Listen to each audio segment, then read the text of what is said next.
dialog yang sangat atraktif, di mana para pelaku ekonomi kreatif berharap kehadiran pemerintah dalam memfasilitasi kebangkitan ekonomi dan juga kehadiran solusi-solusi yang bersifat bukan hanya temporer tapi berkelanjutan dengan suatu semangat kewirausahaan atau entrepreneurship.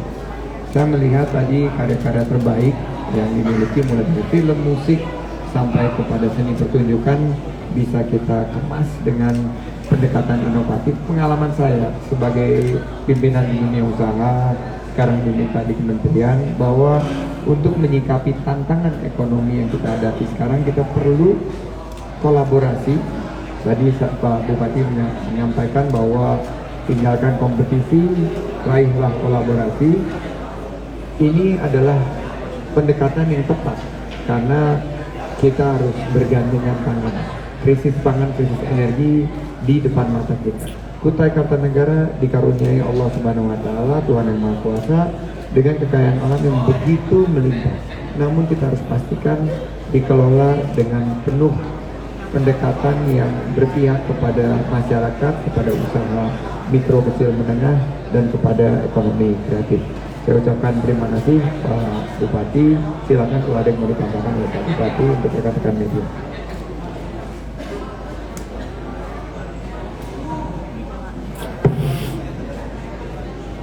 Rekan-rekan media dan warga masyarakat Kabupaten Kutai Kartanegara, pada umumnya, alhamdulillah hari ini, sore hari ini, kami pemerintah Kabupaten Kutai Kartanegara mendapat kunjungan Menteri Pariwisata dan Ekonomi Kreatif Republik Indonesia.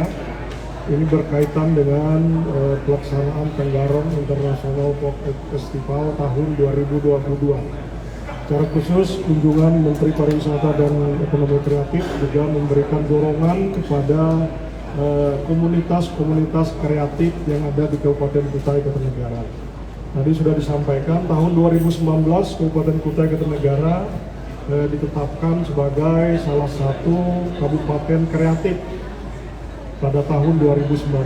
Kami terus bergerak, Komite Ekonomi Kreatif Kabupaten kami bentuk sampai di 18 kecamatan. Ini yang mewadahi seluruh para stakeholder dan khususnya para pelaku usaha ekonomi kreatif di Kabupaten Kutai Kartanegara. Semoga dengan kunjungan, kalau tadi bahasa Kutainya Busu Menteri, Busu Sandiaga Uno kalau bahasa Kutai. Busu Sandiaga, salah. Dengan kunjungan beliau ini memberikan dorongan dan motivasi lagi kepada kami, pemerintah Kabupaten Kutai Kartanegara, tentunya juga kepada seluruh para pemangku kepentingan dan adik-adik saya yang sudah terhimpun di dalam komunitas kreatif yang ada di Kabupaten Kutai Kartanegara. Insya Allah ini bagian dari perkembangan baru karena Busu Menteri Pariwisata Ekonomi Kreatif sangat familiar dengan para komunitas. Gayanya juga bagaimana gaya milenial juga dimunculkan di sana, saya kira merupakan suatu perubahan yang luar biasa. Inilah bagian tanda-tanda kemajuan negara kita Republik Indonesia, ini kemajuan perkembangan ekonomi kreatif khususnya di Kabupaten Kutai Kartanegara. Saya terima kasih, saya mohon dukungan semua. Amin. Mohon bimbingan, arahan semua pihak, mari bersama-sama kita bekerja berkolaborasi sebagaimana arahan Busu Menteri Pariwisata dan Ekonomi Kreatif Republik Indonesia.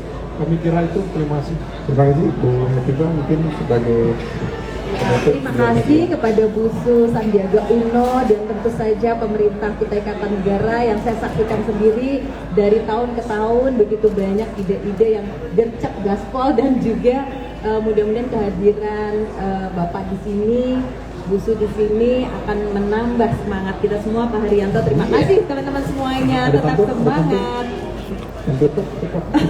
Terima kasih. Assalamualaikum warahmatullahi wabarakatuh. Waalaikumsalam. Silakan rekan-rekan media kalau ada pertanyaan.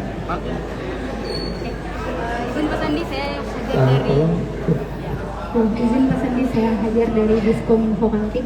Ini ada beberapa pertanyaan. Yang pertama mungkin dari Menparekraf sendiri, ke Menparekraf sendiri, apa sih arah kebijakan pengembangan ekraf di Kaltim ke depan, dan kira-kira apa yang menjadi skala prioritas? Itu yang pertama. Kemudian yang kedua, untuk kawasan pengembangan pariwisata prioritas nasional, kira-kira ke depan Kaltim akan diprioritaskan kah untuk menjadi kawasan pengembangan pariwisata nasional? Misalnya kalau di Lombok kan ada KK pariwisata Mandalika. Nah, kira-kira apakah ada rencana untuk pengembangan yang sama di Kalimantan Timur? Terima kasih.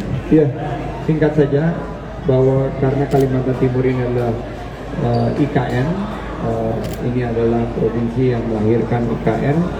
Jadi kita akan mengembangkan pariwisata berkualitas berkelanjutan di sini sebagai daya tarik berbasis ekotourism, berbasis nature and culture.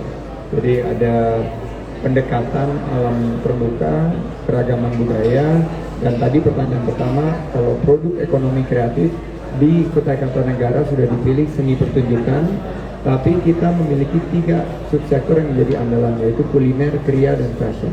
Ini yang pasti dicari setiap kunjungan wisatawan, dan kita harapkan ini juga bisa dikembangkan di Kutai Kartanegara.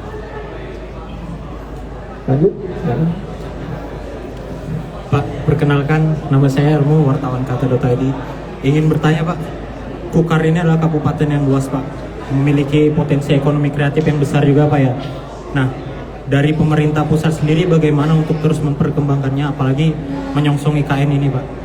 Izin Pak, terima kasih. Jadi Kukar ini selama ini identik dengan ekonomi ekstraktif.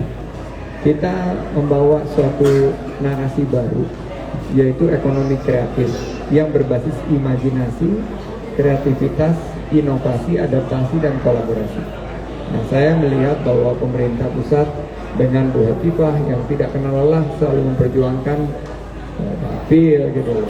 Jadi saya juga termotivasi karena setiap raker sama beliau mengingatkan, dan pemerintah pusat sekarang melalui beberapa kebijakan mulai dari event Tenggarong International Folklore and Art Festival sampai juga desa wisata dan beberapa produk ekonomi kreatif yang akan terus kita kembangkan. Itu fokus kita, dan kami yakin dengan IKN Kukar ini akan jadi magnet tersendiri karena relatif infrastrukturnya sudah terbangun.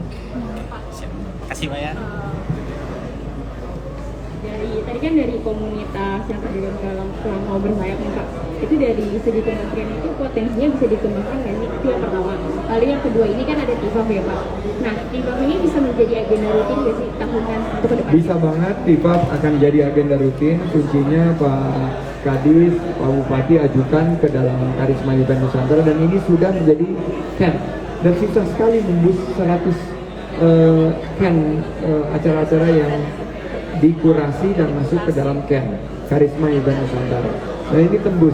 Berarti kalau tahun depan kita bisa pertahankan, insya Allah akan menjadi event tahunan. Yang kedua, tadi kalau kita bicara mengenai musik, sangat bisa lah.